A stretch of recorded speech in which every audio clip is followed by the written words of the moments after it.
Everyone is talking about Hollywood's poorly kept little secret. Sexual harassment stories from people in power like Harvey Weinstein, Bill O'Reilly, coaches, doctors, and unfortunately the list goes on and on. In this video, I'm going to tell you what we can do about it.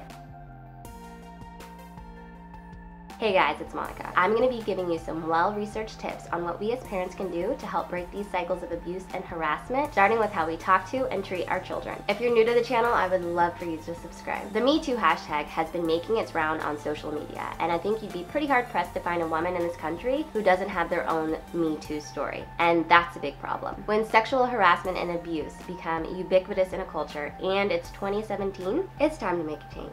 People have all sorts of stories and opinions on how sexual harassment and abuse is a problem. But what I want to do in this video is focus on the root cause of the problems and actionable things that we can do today to make real changes to this narrative. I firmly believe the key to progress and social change can be heavily influenced by starting with ourselves and how we raise our children. Cycles of abuse and harassment can be broken if we learn from our past and try to understand the root causes of behavior and make changes based on evidence. So what changes can we make? Starting with our toddlers, with a 1-year-old. We teach them, your body belongs to you and my body belongs to me. This seems really simple, but I don't feel like this is something that's talked about enough on a broader scale. I feel like more people are getting this information, but I think it needs to be out there even more. We need to teach our children, you're the boss of your body and I'm the boss of mine. This will not only help them learn the invaluable lesson of body autonomy, but will also be incredibly helpful in protecting them against abuse and breaking the cycles of abuse that often follow. Number 1, never force our children to give affection or take affection from anyone. This includes you, grandma, grandpa, friends. So no more saying, go hug grandma, or go hug your friend, or give me a hug. It's more, can I get a hug, or do you want to hug me, or do you want to hug grandma? And check in with them first and ask them before making any sort of physical contact. Show them they decide what happens to their body. They decide who they hug, who they kiss, and who can touch them. Now, can this be awkward? Yes, it absolutely can, especially the way that a lot of us were raised. But advocating for our kids when they're young will teach them to respect boundaries and body autonomy, not only for themselves, but for everyone around them as well. Just simply ask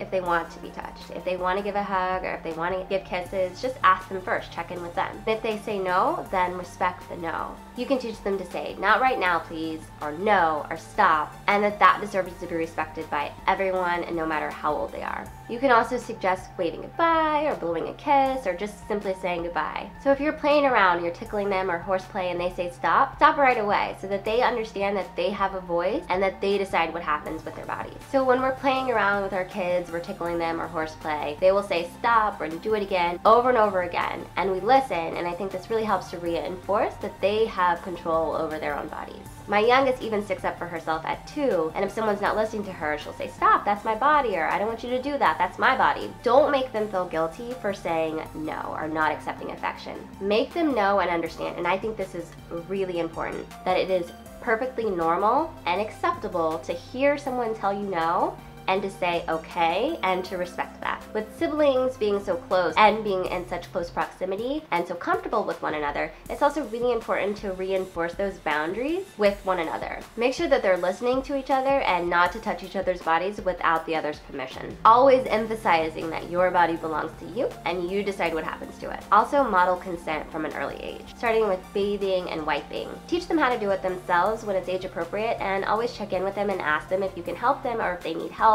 And if they say no, hand them the rag and let them do it themselves. Always respect their no's. If they're playing with friends, make sure that they're respecting their friends' no's as well. Tell them that if they're uncomfortable, it's okay to say no or stop. Intervene if you see someone not respecting their request to stop, or vice versa, as to really emphasize the importance of listening to one another. Teach them to respect other people's bodies and that they don't get to make decisions for what happens to someone else's body. This will be so much easier if they are getting that respect in return from you and those around them, and that's what they come to expect for themselves as well. Tell them they need to listen when somebody says stop or no to tickles, horseplay, rough play, or anything physical. If a friend doesn't doesn't want to hug, remind them their body belongs to them. Teach them to look for body cues when interacting with others. Tell them to look at their face and see how their actions are making the other person feel. Does this person look like they're comfortable? Does this person look like they're scared? Teach them to read those signs and those body language cues early on and ask them, what is their body language telling you? For example, say they're hugging a baby and the baby looks really uncomfortable and is squirming. Say, look at the baby. Does she look like she's enjoying what you're doing right now? Look at her face. Does she look happy? Ask them how they might feel in certain scenarios where someone may be feeling sad or hurt, happy, excited, or scared or embarrassed, and then ask them to imagine how their actions are making the people around them feel. Next, I'm going to be talking to you guys about something that I don't know a lot of people have really given a lot of thought to, and maybe a little bit controversial when you first hear it, and that is the notion of respecting an authority and how dangerous this could actually be. So this is a really tough one in our culture, and I think it really flies in the face of how a lot of us were brought up. At the same time, it is so important and vital in preventing abuse and preventing the cycles of abuse that follow. Sadly, many abusers were abused themselves and didn't know or understand that they had the right to body autonomy, and got the message that being an authority or being bigger means that you needed to be listened to and complied with. We can't expect to improve outcomes if we don't look at this notion of obedience in children. So there's this great quote by H.L. Mencken. I'm probably butchering that name, but it says, morality is doing what is right regardless of what you are told. Obedience is doing what is told regardless of what is right. We never tell our kids to be a good boy or be a good little girl and listen to your teacher, coach, babysitter, or whoever might be the caretaker and just do what you're told. We need to emphasize teaching respect, principles, and moral values over blind obedience. So many of these stories of sexual harassment and abuse are perpetrated by someone in a position of authority.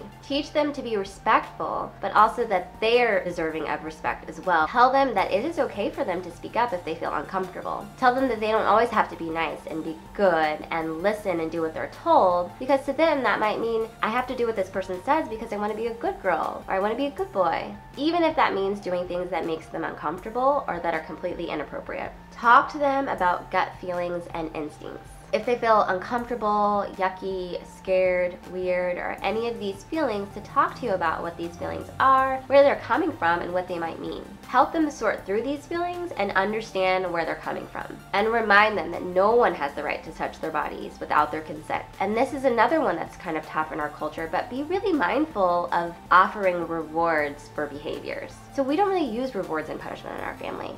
It sets kids up to either be manipulated by someone else through rewards, or it can set them up to manipulate others to do things that they might not want to do with the lure of a reward. Like a role in a movie, for example. Consider setting up a no secrets rule in your home and instead utilize surprises.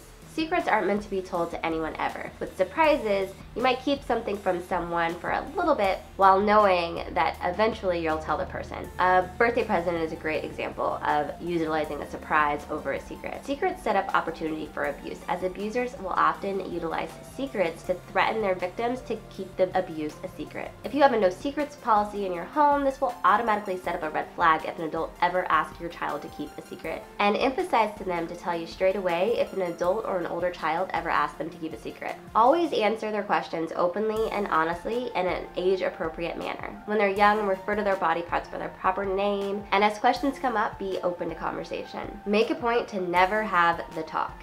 This should be an ongoing conversation throughout their lives. Help them to feel comfortable talking to you about relationships, sex, and consent. You can help your kids to feel comfortable talking to you about these things by simply saying, I'm really glad you asked that, and help them to know that you are a safe person to talk to about these things, and it is normal and okay to have questions. If you don't know the answer to the question, say, I'm really glad you asked that, just give me some time to look it up, and then I'll get back to you as soon as I can. Sexuality is a part of the human experience, and every human is going to have questions about it. We run into problems when people don't have positive influences and instead turn to TV, movies, magazines, or other uninformed peers. We need to make it crystal clear what sexual harassment, abuse, and consent are, and what it means to have body autonomy. There are excellent resources out there on how to talk to young kids, preteens, teens, and young adults about all of these matters, and I'll link those in the description below. There's also this great analogy about tea and consent which is an excellent way to look at it and really spells it out and makes it crystal clear what consent is, and I'll link that in the description box below as well. Overall, we must understand and teach everyone each person is in fact a person and not a thing. Every single person deserves to have their body respected, and every single person must give consent to touch their body, regardless of how they look, what they're wearing, or where they are. The burden will always fall on the person who takes it upon themselves to choose that they have the right to decide what happens to someone else's body. Every single person should be expected to understand and respect the fact that we all have the right to choose what happens to our own bodies. We have a very monkey see, monkey do sort of way about us. Let them see us respecting their body autonomy, their nose, and their feelings. And they will learn and internalize these values and respect others as they have come to expect respect for themselves. I recently read this quote that says, "No one is a villain in their own story." And it's so true. People generally feel justified in what they're doing, even in the most horrific scenarios. Let's start by teaching the values of respect and consent from the start so that no one will ever feel justified to abuse someone else, because it is so blatantly clear where the line is.